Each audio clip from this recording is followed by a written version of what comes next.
après l'expulsion du gardien international, bien évidemment, Lounès Gawawi, il fallait le faire. Et puis, il y a eu cette belle démonstration contre l'Argentine. Un match amical, c'est un match amical certes, mais l'équipe d'Argentine s'est présentée à Barcelone. Là aussi, j'ai eu l'honneur et le plaisir de voir cette belle démonstration de courage, d'audace, de culot de l'équipe algérienne qui a bousculé dans le temple du Camp Nou à Barcelone cette équipe d'Argentine constellée de vedettes. Je n'ai plus appelé à présenter les Zanetti, les Messi, les Crespo.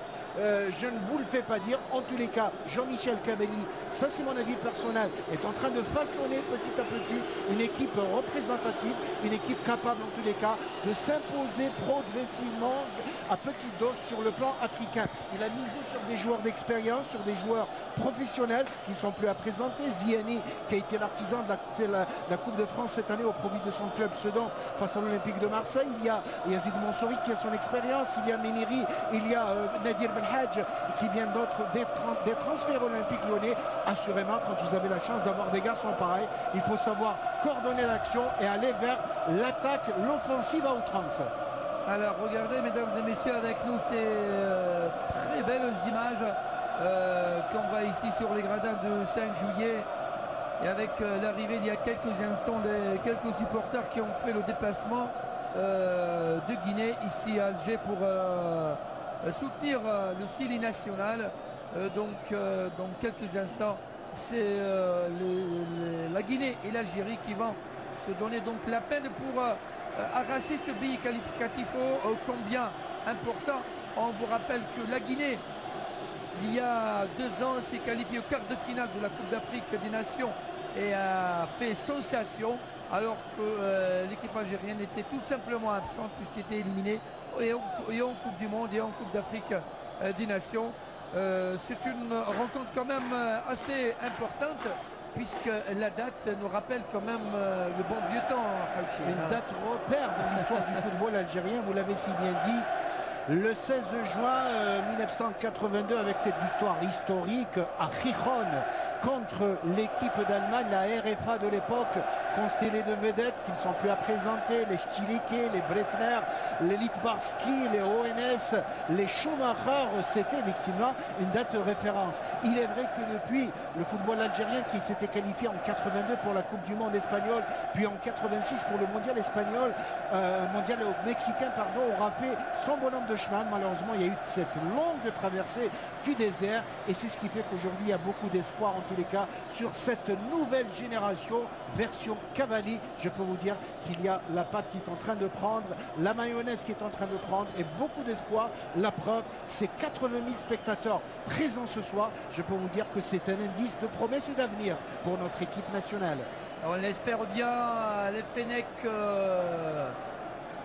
qui devront absolument se défoncer sur cette pelouse du stade 5 juillet pour arracher le billet qualificatif.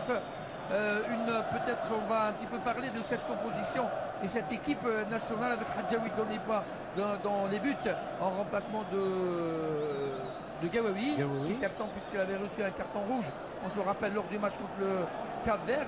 À droite on trouve le jeune Mefter qui réalise donc une très bonne saison en la matière avec l'équipe nationale algérienne et qui a fait un bon match au Cap-Vert. Très bon match au Cap-Vert.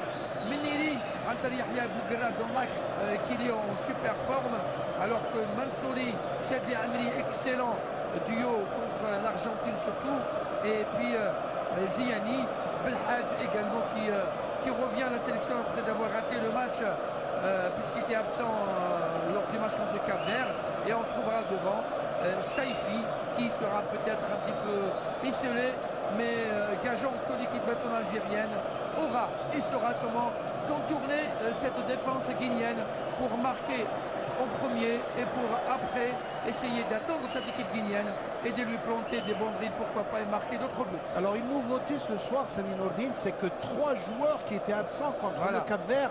Je veux parler de Nadir Belhadj, le néo-lyonnais qui était suspendu, alors qu'il y a Meniri et Mansouri qui ont été mis sur le banc de touche à la dernière minute par Jean-Michel Cavalli, non pas pour blessure comme on l'a si bien dit ici et là, mais tout simplement parce qu'il voulait les préserver. Ils avaient 2 cartons chacun. Jean-Michel Cavalli a usé tactiquement tactiquement pour préserver ces deux joueurs talentueux, des pièces maîtresses, Meniri et Mansouri, capitaine d'équipe, pour être présents dans ce match capital ce soir.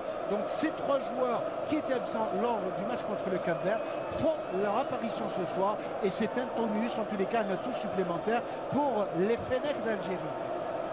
Allez, les drapeaux algériens qui dominent bien sûr tout le stade.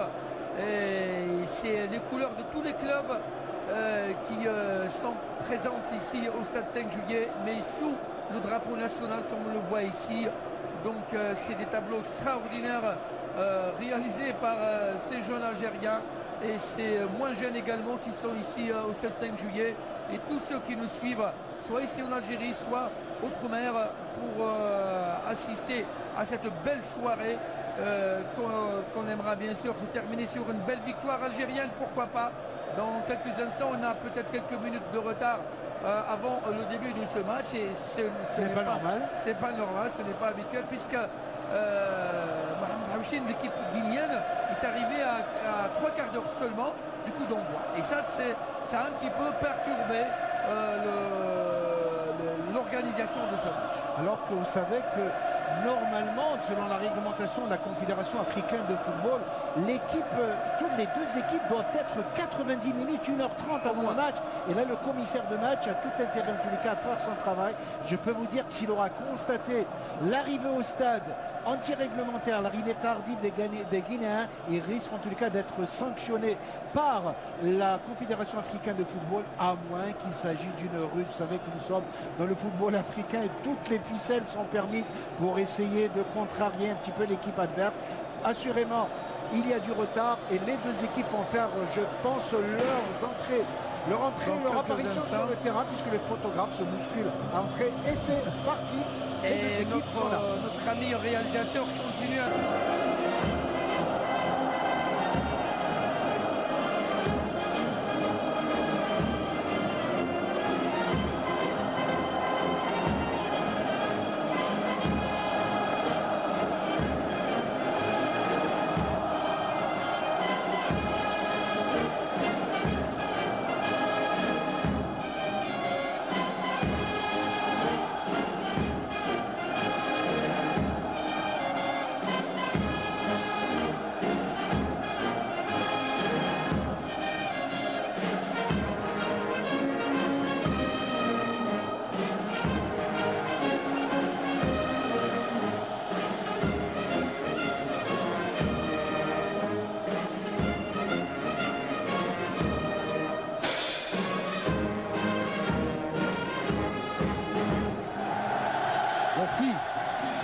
Voilà donc, c'était les hymnes nationaux guinéens et algériens.